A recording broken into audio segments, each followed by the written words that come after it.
नमस्कार दोस्तों, आपका हमारे चैनल में स्वागत है। राखी पर किए जाते हैं ये उपाय, इससे दरिद्रता हो जाती है दूर। दोस्तों, रक्षाबंधन का त्यौहार श्रावण की पूर्णिमा को आता है। बहुत से लोग इस दिन राखी बांधने के अलावा घर से दरिद्रता मिटाने और संकट को समाप्त करने के लिए सरल उपाय भी करते हैं। तो आइए जानते हैं ऐसे ही कुछ सरल उपाय। रक्षाबंधन का त्यौहार पूर्णिमा के दिन मनाया जाता है। पूर्णिमा के देवता है चंद्रमा। इस तिथि में चंद्रदेव की पूजा करने से मनुष्य का सभी जगह से आधिपत्य हो जाता है। यह सौम्या तिथि है। इस बार रक्षाबंधन सोमवार को आ रहा है और सोमवार के देवता है शिव और चंद्रमा दोनों ही। अतः ऐसे में दोनों की पूजा करने से घर में शांति और समृद्धि का वास होता है। रक्षाबंधन पर श्रावण सोमवार का अंतिम सोमवार रहेगा। यह संयोग बहुत ही दुर्लभ होता है। अतः इस दिन व्रत रख कर रक्षाबंधन मनाने का कई गुना लाभ है। कहते हैं कि रक्षाबंधन पर हनुमान जी को राखी बांधने से वे भाई बहनों के क्रोध को शांत करके उनमें आपसी प्रेम को बढ़ा देते हैं। आपको यदि ये लगता है कि मेरे भाई को किसी की नज़र लग गई है, तो आप इस दिन फिटकरी को अपने भाई के ऊपर से 7 बार वार कर उसे किसी चौराहे पर फेंकाए या फिर चूल्हे की आग में जला दे। इससे नज़र दोष दूर हो जाएगा। ये भी कहा जाता है कि इस दिन गणेश जी को पूजा करने से भाई बहन के रिश्ते में प्यार बढ़ जाता है। इस दिन बहन को हर तरह से खुश रखने और उसे उसका मनपसंद उपहार देने से भाई के जीवन में भी गई खुशियाँ लौट आती है। दरिद्रता दूर करने के लिए अपनी बहन के हाथ से गुलाबी कपड़े में अक्षत, सुपारी और 1 रुपये का सिक्का ले ले। इसके बाद अपनी बहन को वस्त्र और मिठाई, उपहार और रुपये दे और चरण छूकर उनका आशीर्वाद ले। उस गुलाबी कपड़े में लिया गया सामान बांधकर उसे उचित स्थान पर रखने से घर की दरिद्रता दूर हो जाएगी। इस दिन पितृ तर्पण और ऋषि पूजन या फिर ऋषि तर्पण भी किया जाता है। ऐसा करने से पितरों का आशीर्वाद और सहयोग मिलता है, जिससे जीवन के हर संकट दूर हो जाते हैं। रक्षाबंधन का पावन पर्व इस बात का शुभ प्रतीक है कि रिश्तों में विश्वास, सम्मान और मिठास बनी रहे। इस अवसर पर कुछ विशेष पूजन भी किया जाता है।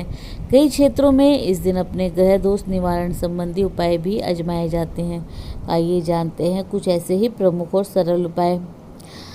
जिन व्यक्तियों की कुंडली में शनि नीच या फिर शत्रु राशि में है या खराब स्थान पर बैठे हैं, तो वे काले पत्थर के चौकोर टुकड़े पर शनि यंत्र खड़िया से लिखकर अपने ऊपर से 8 बार उतारकर कुएं में फेंक दें। फिर कभी भी उस कुएं का जल नहीं पिए।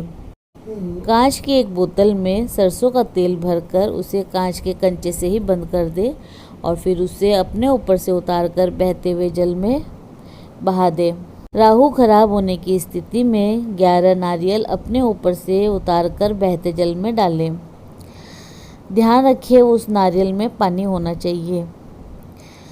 चंद्र खराब होने की स्थिति में दूध से चंद्रमा को अर्घ दें और फिर वहीं बैठकर ओम सोमेश्वराय नमः इसका यथाशक्ति जप करें और दूध का दान करें। जिन्हें काल सर्प दोष हो वे सर्प की पूजन करें और चांदी के डब्बे में शहद भरकर वीराने में गाड़ दें। माता सरस्वती का मंत्र ओम ऐं सरस्वती नमः स्टफिक की माला या फिर यथाशक्ति जपे, लाभ होगा। चंद्र और राहु की शांति रहेगी। शत्रु शांति के लिए हनुमान जी को चोला चढ़ाएं और गुड़ का नैवेद्य और गुलाब के पुष्प चढ़ाएं। ऐसा कोई पौधा जो किसी वट वृक्ष के नीचे लगा हो उसे घर में लाकर गमले में लगाएं। इससे समृद्धि बढ़ेगी। नज़र दोष हो तो फिटकड़ी का टुकड़ा नज़र लगे व्यक्ति पर से उतारकर चूल्हे में जला दें। इससे नज़र दोष दूर हो जाएगा। किसी व्यक्ति ने यदि पैसा लिया है लेकिन वे वापस नहीं कर रहा है, तो सूखे कपूर में काजल लगाएं और फिर उस कागज़ पर उसका नाम लिखकर कागज़ में और उसको फिर भारी पत्थर से दबा दें। इससे लाभ अवश्य होगा। यदि घर में आए दिन दुर्घटना होती हो तो काली या फिर महाकाली यंत्र को घर में छुपाकर स्थापित करें। विवाह में यदि देरी हो रही हो तो पुराना ताला जो कि खुला हुआ हो लेकिन खराब भी ना हो, चाबी उसकी अपने पास रख ले और उसको अपने ऊपर से उतारकर रात्रि में चौराहे पर फेंकाए, पलट कर ना देखे। बीमारी ठीक ना हो रही हो तो रात्रि में कुछ हलवा पत्तल पर रखकर रोगी पर से 11 बार उतारकर चौराहे पर रख दे, या रात्रि में एक दिन पहले कोई सिक्का रोगी के सिरहाने रख दे, सुबह शमशान में फेंक दे। तो दोस्तों, इसी प्रकार और भी रोचक जानकारी के लिए आप हमारे चैनल को लाइक, शेयर और सब्सक्राइब करें। हमारे चैनल में विजिट करने के लिए धन्यवाद।